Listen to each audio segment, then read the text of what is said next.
Morning बेटा। हाँ बेटा, लास्ट टाइम मैंने आपको बताया था आर एंड एस है। मैंने आज थोड़ा सा आपको ये समझाने की कोशिश कर रहा हूँ। हाँ देखो, आर एंड एस। देखो बेटा, ये सेंटर में कार्बन एटम है, ये इसका हाइड्रोजन है, ये इसका क्लोरीन है, ये इसका ब्रोमीन है और ये आयोडीन है। ठीक है, चारों डिफरेंट हो गए ना। ये चारों डिफरेंट हो गए। आर एंड एस तभी पॉसिबल है अगर चारों डिफरेंट हो। ओके, ये आपका हाइड्रोजन दिख रहा है बेटा, ये टेट्राहेड्रल स्ट्रक्चर है।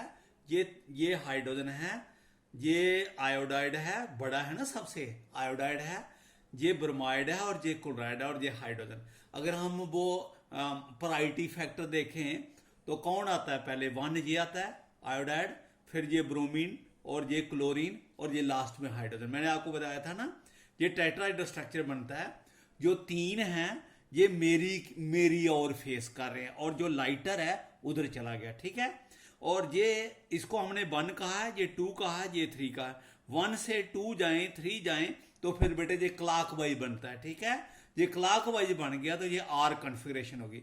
अगर मैं थोड़ा सा इसको चेंज कर दूं, ये इधर लगा देता हूं, हाँ, और ये इधर लगा देता हूं। देखो अब ये 1 इधर हो गया, हाँ, 2 इधर हो गया, 3 हो गया। ठीक है, क्योंकि ये अब आयोडाइड है और ये ब्रोमाइड है और ये क्लोराइड है। ये 1 हो गया, ये 2 और ये तो पीछे ना 1 2 3। अब ये क्या हो गया? Anti clockwise. जस्ट एक एटम उधर से करने से कॉन्फ़िगरेशन चेंज हो जाती है। अगर पहले आर थी, अब क्या होगी? एस।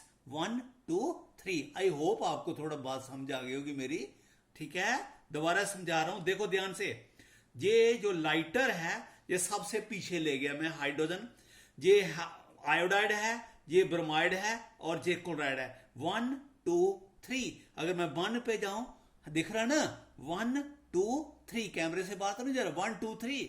एस क्लॉकवाइज, एस मतलब है कॉन्फ़िगरेशन। ठीक है, अगर मैं इसका चेंज कर दूं, ये इधर लगा दूं और ये दूसरा आइसोमर बन गया उसका, ये इधर लगा दूं, तो ये बेटा अब देखो, अब ये 1 है, ये 2 है, ये 3 है, ये आयोडाइड है, ये ब्रोमाइड है, ये क्लोराइड है। तो ये फिर 1 2 3 अब ऐसे हो गया। Now it is clockwise. अब ये क्लॉकवाइज बन गया तो it has become R configuration. Okay, अब देखो बेटा, आज हमने छोटी छोटी चीजें बतानी है आपको। एक होता है एसिमेट्रिक मॉलिक्यूल। एसिमेट्रिक, ASMMETRIC,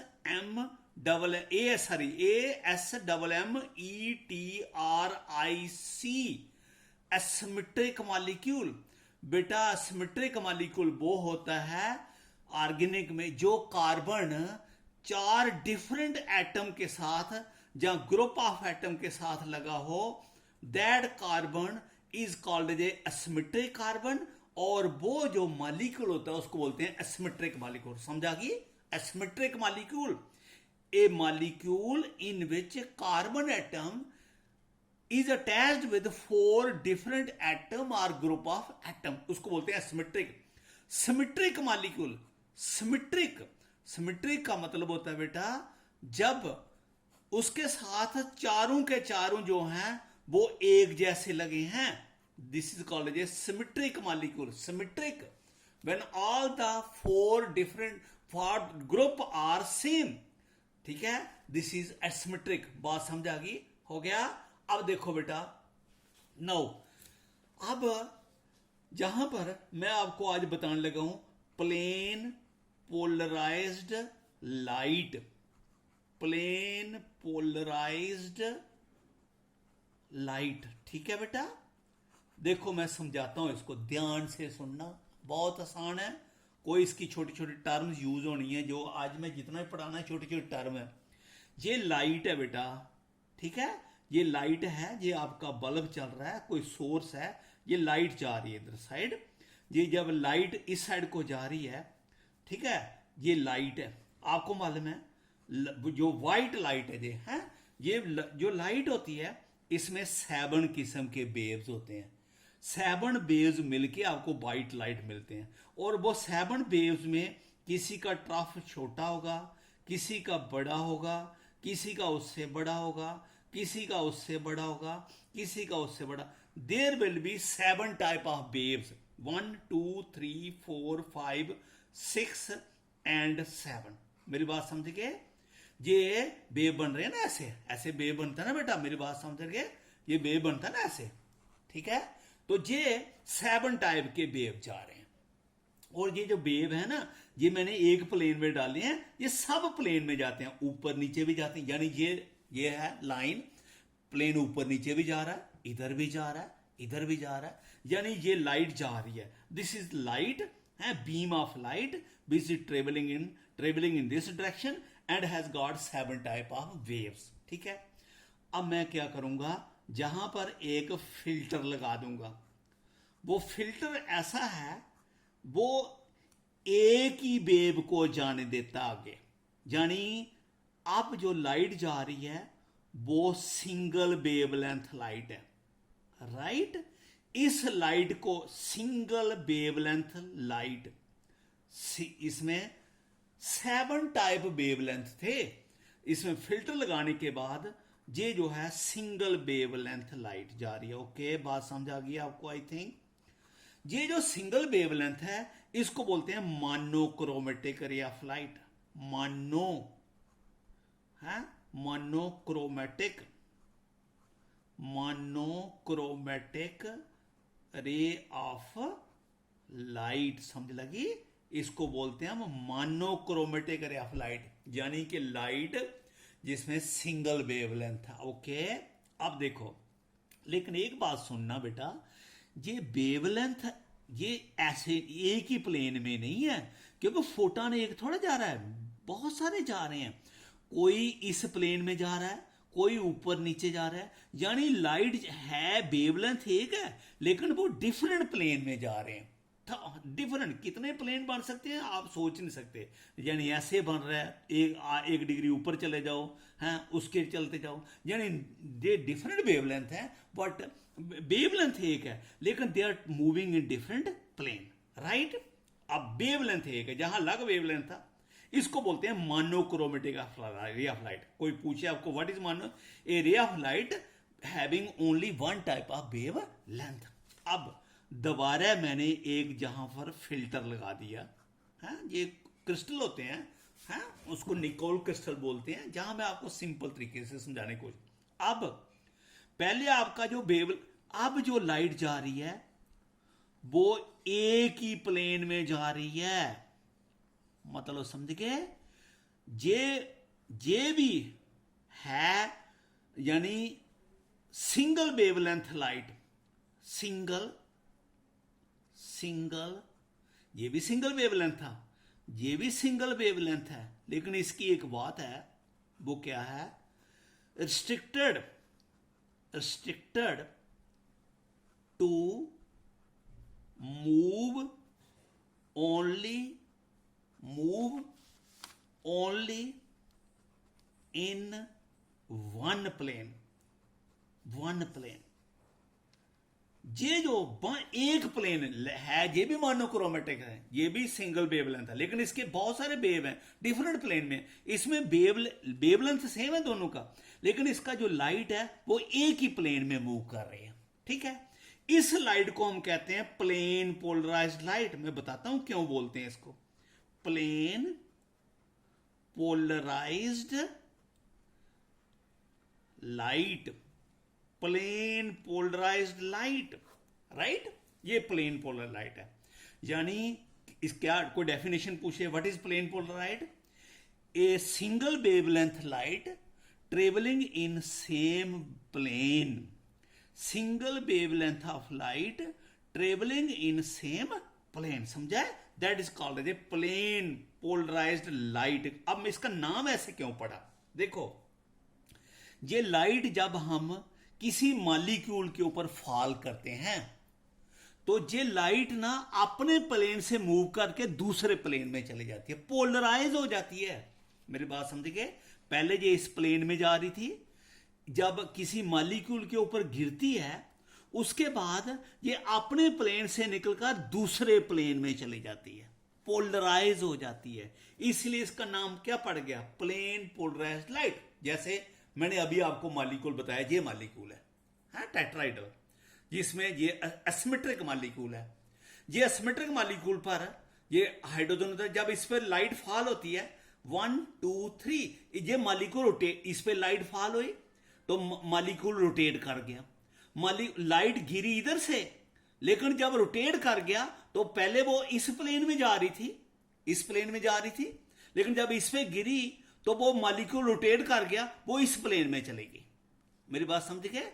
जो जब लाइट इस पे फॉल होगी तो वो जब मॉलिक्यूल ये रोटेट कर जाएगा आगे से, रोटेट करने की वजह से वो लाइट भी रोटेट कर जाएगी, और जब ये रोटेट करके इधर आ गया, पहले ये इस प्लेन में जा रहा था, अब ये इस प्लेन में चले, पहले एक इस प्लेन में था, इस प्लेन से निकलकर इस प्लेन में चलेगी। इस पर रहती नहीं है परमानेंट, फोटोन इस पर गिरता है, इसको रोटेट कर देता है और इससे निकलकर फिर आगे चलता है, चला जाता है।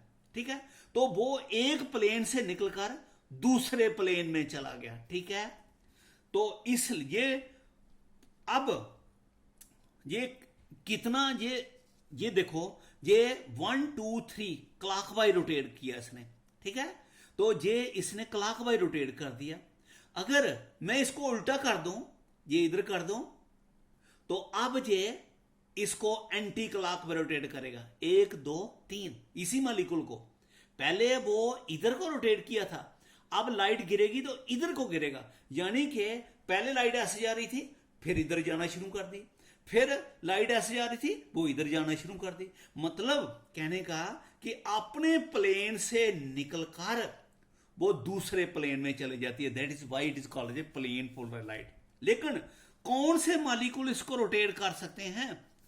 जो एसिमेट्रिक मॉलिक्यूल होते हैं। Only asymmetric molecule can rotate it. क्यों एसिमेट्रिक मीन जो 4 डिफरेंट के साथ है, जिसके साथ 4 डिफरेंट एटम लगे हैं, जो ग्रुप ऑफ एटम लगे हैं। जब हम एसिमेट्रिक मॉलिक्यूल रखेंगे तो वो एसिमेट्रिक मॉलिक्यूल रोटेट करेगा, उस रोटेट करने से ये प्लेन लाइट भी रोटेट कर देगी, तो अपने प्लेन से निकलकर दूसरे में चलेगी, तो ये पोलराइज हो गई है?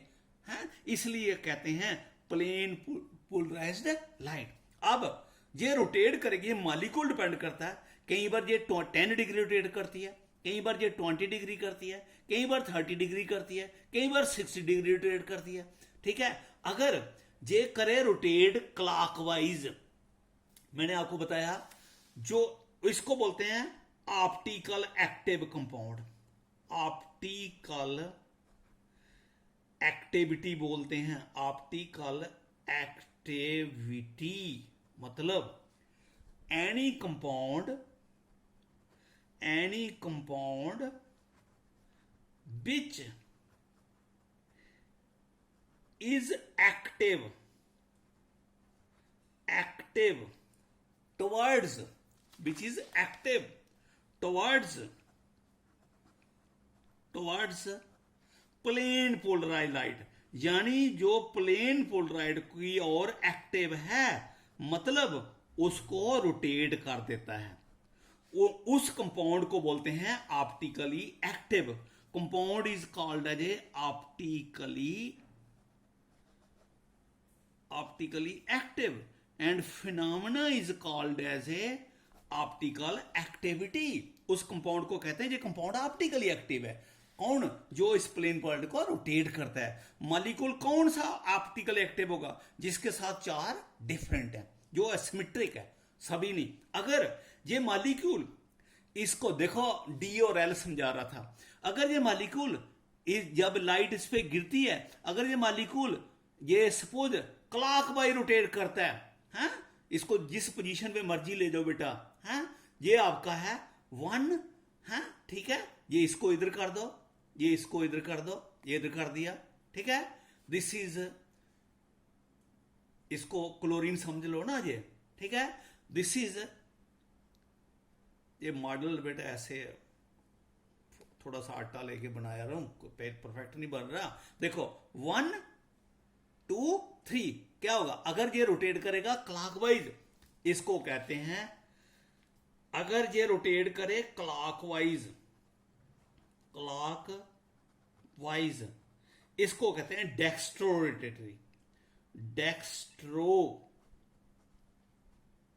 डेक्स्ट्रो डी लिखते हैं, डी जिसको स्मॉल डी, कैपिटल डी नहीं, डेक्स्ट्रो है, स्मॉल डी, जिसको हम प्लस भी लिखते हैं बेटे, डी या plus, dextro rotatory, dextro D form, ठीक है, यानी डी आर प्लस फॉर्म बोलते हैं इसको, ये डी फॉर्म में है। अगर वो कंपाउंड उल्टा हो जाए, इसको इधर कर दें, इसको इधर कर दें, ये अब 1 हो गया, ये 2 हो गया, 3, अब ये कैसे क्लोड करेगा, एंटी क्लॉकवाइज है, एंटी क्लॉकवाइज, तो ये क्या हो जाएगा, इसको बोलते हैं एंटी क्लॉकवाइज है। अगर रोटेट करे एंटी क्लॉकवाइज, एंटी नहीं, एंटी क्लॉक वाइज, इसको कहते हैं लीवो रोटेटरी, LAVO, लीवो, ठीक है, रोटेटरी, लीवो रोटेटरी, और इसको लिखते हैं L से या फिर माइनस से बेटा, L फॉर्म और माइनस फॉर्म। ये वो डी वाला है, कैपिटल डी वाला नहीं है, ये अलग है, वो था, वो तो एक वो नहीं था, वो डी, इसका मतलब वो डेक्स्ट्रो नहीं था, वो जो लास्ट कल को पढ़ाया था, वो डी, कैपिटल डी और एल वो डिफरेंट है। This is D dextro, this is L levo. इस डी को हम प्लस फॉर्म से लिखते हैं और इसको हम माइनस फॉर्म से लिखते हैं, समझा गई। देखो बेटा, कल एक बेटे ने पूछा था कि सर वो कंपाउंड नेगेटिव से पॉजिटिव कैसे हो गया। देखो बेटा, इस वक्त ये कंपाउंड सपोज 1 2 3 है, ठीक है, 1 1 2 3 है, तो ये क्या है, एल है, एल है, तो ये क्या है, माइनस। तो अगर मैं इस एटम की जगह कोई हैवी एटम हो जाए, इससे भी बड़ा हो जाए, ये क्या था, ब्रोमाइड, ये क्या था, क्लोराइड है, ये आयोडाइड, ये ब्रोमाइड और ये क्लोराइड। सपोज मैं इधर बड़ा ग्रुप लगा लेता हूं COH, तो फिर ये 1 हो गया ना, फिर बेटा ये 1 हो गया, तो ये क्या हो गया 2, और ये क्या हो गया 3, तो फिर क्या हो जाएगा, उल्टा हो जाएगा। पहले ऐसे ही जा रहा था सपोज, मतलब इस ग्रुप, पहले ये बड़ा था, अब ये बड़ा ये हो जाएगा। तो ये ग्रुप चेंज, ग्रुप का साइज चेंज करने से वो डेक्स्ट्रो से कहां चला जाता है, लीवो में, लीवो से कहां चला जाता है, डेक्स्ट्रो में। तो इसलिए वो प्लस फॉर्म किस में चलाता है, नेगेटिव फॉर्म में। नेगेटिव फॉर्म किस में जा सकता है, प्लस फॉर्म में। हाँ, थोड़ा सा कोशिश करें बेटा समझने की। देखो, ये clockwise dextro form, anti clockwise levo form, D form L form, समझा गया। अब देखो, ये आपको ऑप्टिकल एक्टिविटी समझा दिया मैंने। एनी कंपाउंड, देखो मैं फिर समझाता हूं, एसिमेट्रिक कार्बन क्या होते हैं, जो 4 कंपाउंड जिसमें एक ऐसा कार्बन हो जो 4 डिफरेंट के साथ हो, तो सिमेट्रिकल जो सारे सेम हो। ये प्ले लाइट है, ये 7 टाइप के वेव है, इसमें हमने फिल्टर लगा दिया, एक ही वेव आगे जा रहा है, ठीक है, अब एक ही वेव जा रहा है, अब लेकिन वो वेव डिफरेंट प्लेन में जा रहा है, इधर भी जा रहा है, ऊपर नीचे भी जा रहा है, सभी प्लेन में जा रहा है। इसको बोलते हैं सिंगल वेवलेंथ, जिसको बोलते हैं मोनोक्रोमेटिक रे ऑफ लाइट। अब हमने दोबारा एक फिल्टर ले लिया, वेवलेंथ तो वो सेम अभी भी सिंगल है, लेकिन अब वो एक ही प्लेन में जा रहे हैं, उसको बोलते हैं मोनोक्रोमेटिक, उसको बोलते हैं प्लेन पोलराइज्ड लाइट। अब हम इसके सामने मॉलिक्यूल रखते हैं, सभी मॉलिक्यूल, अगर मैं इस CCl4 को इसके सामने रखूंगा तो ये इसको कुछ नहीं कर पाएगा, क्योंकि इसमें एसिमेट्रिक कार्बन नहीं है। वही चाहिए जिसके साथ 4 क्या है, डिफरेंट लगे हुए, 4 डिफरेंट लगे हुए हैं, जैसे ये था।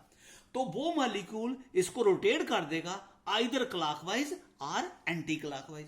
अगर क्लॉकवाइज करेगा तो हम कहते हैं वो कंपाउंड डेक्स्ट्रो है, अगर वो एंटी क्लॉकवाइज करेगा हम कहते हैं वो कंपाउंड लीवो है। तो ऑप्टिकल एक्टिविटी क्या होगी, compound which is active towards the plane polarized light mean a compound which can polarize this plane polarized light, जो इसको पोलराइज कर सकता है क्लॉकवाइज और एंटी क्लॉकवाइज। इसलिए उस कंपाउंड को बोलते हैं optical activity, active and phenomena is called as optical activity. No, 2 किस्म के हो गए ऑप्टिकल एक्टिव, एक क्लॉकवाइज एक एंटी क्लॉकवाइज। नो,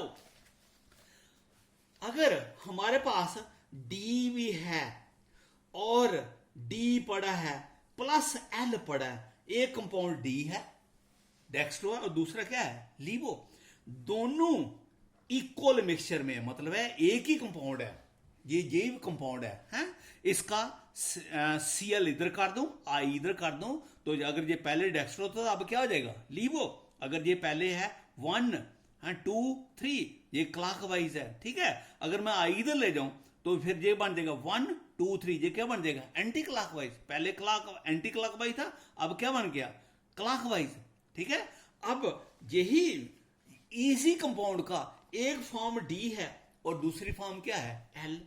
अगर एक ही कंपाउंड का डी है, एक एल है, दोनों कंपाउंड, हाँ, अगर हम इक्वल मिक्सचर, इक्वल अमाउंट में ले लें और उस कंपाउंड को हम बोलते हैं रेसमिक मिक्सचर। रेसमिक मिक्सचर, ये जो रेसमिक मिक्सचर होता है बेटा, ये ऑप्टिकली इनएक्टिव होता है। ये प्लेन, ये मिक्सचर जो है, ये प्लेन पोलराइड को रोटेट नहीं कर सकता। सपोज इसमें पहले आपने डेक्स्ट्रो रखा था, उसने क्लॉकवाइज रोटेट कर दिया, लीवो रखा उसने, अब हमने डी और एल का मिक्सचर रखा इसके सामने, मिक्सचर के थ्रू पास कर रहे हैं, मिक्सचर का सोल्यूशन है उसके थ्रू पास कर रहे हैं। वो ये प्लेन पोलराइड जब बाहर निकल के जाएगा उसका प्लेन चेंज नहीं होगा बेटा। क्यों, देखो क्यों नहीं चेंज होता। एक कंपाउंड पड़ा डी, वो उसने +60 कर दिया, क्लॉकवाइज रोटेट कर दिया। जब वो फोटान नेक्स्ट पर गिरेगा तो वो फोटान उसको वापस उसको -60 कर देगा। पहले क्या था, प्लस, अब क्या हो गया, माइनस, नेट रिजल्ट क्या हो जाएगा, 0। तो 0 हो जाएगा, तो ये लाइट का जो प्लेन है वो चेंज नहीं होगा। इस मिक्सचर को कहते हैं रेसमिक मिक्सचर। ध्यान से सुनो फिर बेटे, रेसमिक मिक्सचर, रेसमिक मिक्सचर वो होता है जिसमें दो डी और एल आइसोमर जो हैं, ये डी एल आइसोमर जो हैं वो उस मिक्सचर में पड़े हैं, उनकी क्वांटिटी बराबर है, और जब उसका सोल्यूशन इधर रखते हैं वो प्लेन पोलराइड को रोटेट नहीं करता, क्योंकि एक अगर +60 करता है दूसरा उसको -60 कर देता है, उसको अपने प्लेन में वापस ले आता है, इसलिए वो क्या करता है, ऑप्टिकली एक्टिव। ये जो डी और एल ये आइसोमर है बेटे, ये डी एंड एल आइसोमर्स हैं, ये आइसोमर्स हैं जिनको हम बोलते हैं optical isomer. They are called as optical isomers. देखो बेटा, ये आइसोमर तो आपको मालूम है कौन होते हैं, आइसोमर होते हैं, कौन होते थे isomer, compound which have got same formula but different structure, they are called as isomer. लेकिन ये डी एंड एल आइसोमर दो ऐसे आइसोमर हैं, ये जो ऑप्टिकल आइसोमर, देखो ऑप्टिकल आइसोमर क्या होते हैं, optical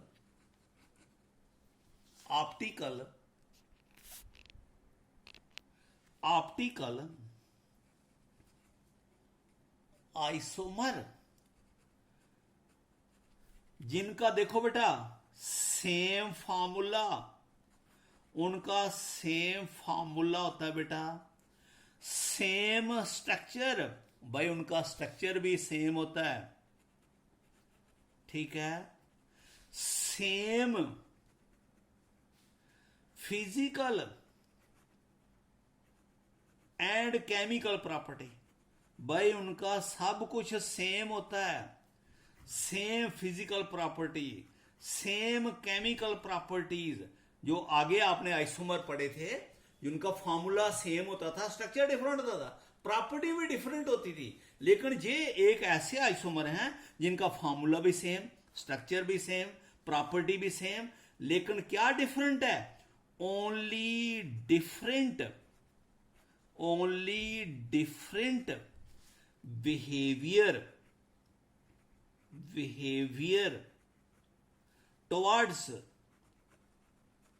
towards the plane polarized light, towards the plane polarized light। वो जो प्लेन पोलराइज्ड लाइट है उसकी और उनका बिहेवियर क्या है, डिफरेंट। क्या डिफरेंट है, एक का डिफरेंट है क्लॉकवाइज, दूसरे का डिफरेंट है एंटी क्लॉकवाइज, ठीक है। Only different behaviour towards the plane polarised, one is clockwise and second is anti clockwise. You follow me. तो ये बेटा अब मैंने आपके साथ कुछ टर्म्स एक्सप्लेन कर लिए बेटा, आई थिंक आपको बात समझ आ गई। देखो ये जो डी एंड एल आइसोमर होते हैं, डी एंड एल आइसोमर्स होते हैं, ये बेटा मिरर इमेज होते हैं एक दूसरे के, mirror image, mirror image of each other, एक दूसरे के मिरर इमेज होते हैं, वट नॉट सुपर इंपोजेबल। बेटा ये सुपर इंपोजेबल नहीं होते, सुपर इंपोजेबल ये बेटा थोड़ा मॉडल से ही बात समझ आती है। ये वाली सुपर इंपोज वाली क्लास लगेगी, वहां मुझे उस वक्त याद कराना, ये समझाऊंगा। देखो पहले कोशिश करता हूं समझाने की। देखो ये कंपाउंड है, ये इसके साथ हाइड्रोजन है, ये इसके साथ आई है, ये इसके साथ वी आर है, ये इसके साथ सी एल है, ये दूसरा इसका आइसोमर है, ये इसका एच है, ये इसका आई है, ये इसका बी आर है, और ये इसका ये सी एल है, ये भी सी एल है। ये दो कंपाउंड जो हैं they are mirror image of each other.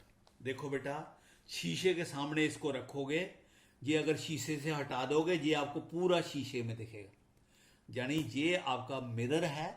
अगर आपने ये कंपाउंड नहीं रखा, ये इसका जो मिरर बनेगा बिल्कुल इस तरह बनेगा, जो इमेज बनेगा। हाँ देखो ये सीएल सामने आएगा, बी आर उधर है, आई इधर है। मेरी बात समझ गए आप? ये उल्टा है, ये एक दूसरे के उल्टे हैं बेटा, मिरर इमेज है। जैसे हम शीशे के सामने खड़े होते हैं तो फेस आगे से हमारी ओर देखता है, ठीक है। देखो ये दो हाथ जो हैं they are mirror image of each other, ठीक है। लेकिन अगर आप इसको देखो ओवरलैप करो, हैं तो ओवरलैप नहीं करते बेटे, ये सुपर इंपोजेबल नहीं करते। कैसे नहीं करते? देखो ऐसे करो, सपोज ऐसे करो, ऐसे ये फिंगर इसके ऊपर पूरी सुपर, ये इसके कर गई, ये कर गई, ये कर गई, लेकिन ये दो फिंगरें पूरा सुपर इंपोज, ये छोटी है, ये बड़ी है, ये छोटी है, बड़ी है। ये जब इसके ये सुपर इंपोजेबल बात जो है ना, ये मॉडल से ही बेटा बात समझ आती है। जब इसके ऊपर सुपर इंपोजल करो तो ये हाइड्रोजन इसके साथ कर देगा, ब्रोमाइड कर देगा, क्लोराइड इसके साथ नहीं करेगा, आयोडाइड इसके साथ नहीं करेगा। लेकिन ये मिरर इमेज हैं। अगर इसमें एक डेक्स्ट्रो है दूसरा लीवो है, दे आर इनको ये जो मिक्सचर है, ये मिक्सचर को तो रेशमिक मिक्सचर कहते हैं, लेकिन ये जो हैं जो दो मिरर इमेज हों, सुपर इंपोजेबल नहीं हो और उनकी ऑप्टिकली इक्वल और ऑपोजिट हो। इक्वल ऑपोजिट का मतलब समझ गए? अगर ये +60 है ये -60 है, अगर ये +30 है ये -30 है। इक्वल है ये भी 30, लेकिन ये प्लस ये माइनस। जिनकी ऑप्टिकल एक्टिविटी इक्वल हो, ऑपोजिट हो, मिरर इमेज हो, सुपर इंपोजेबल नहीं हो, उनको बोलते हैं एनेंशियोमर्स। एनेंशियोमर्स बेटा देखो, एनेंशियोमर्स मैंने आपको दो चार बातें बता दी हैं, ठीक है। एक बताइए आपको, शाबाश, पहले क्या बताई थी? प्लेन पोलराइज लाइट, ठीक है। पहले बताई थी plane polarised light, plane polarised light. और क्या बताई थी? ये एसिमेट्रिक कार्बन बताया था, प्लेन पोलर लाइट भी बता दी, ठीक है।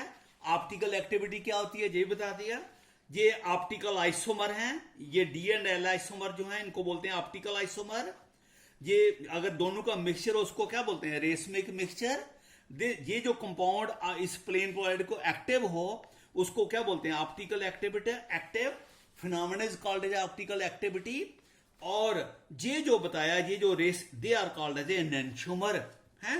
ये दो ऐसे ऑप्टिकल आइसोमर होते हैं, ये भी ऑप्टिकली एक्टिव है, ये भी ऑप्टिकली एक्टिव है, which are mirror image of each other but they are not superimposable, they are called as a enantiomer हैं। इनकी प्रॉपर्टी सेम होती है, फिजिकल प्रॉपर्टी सेम होती है, स्ट्रक्चर सेम होता है, केमिकल प्रॉपर्टी सेम होती है, everything is same, only different. एक प्लेन पॉइंट को क्लॉकवाइज रोटेट कर रहा है, दूसरा एंटी क्लॉकवाइज कर रहा है, and they are called as a enantiomers. ठीक है बेटा। अब इसके बाद है डायास्टीरियो आइसोमर्स।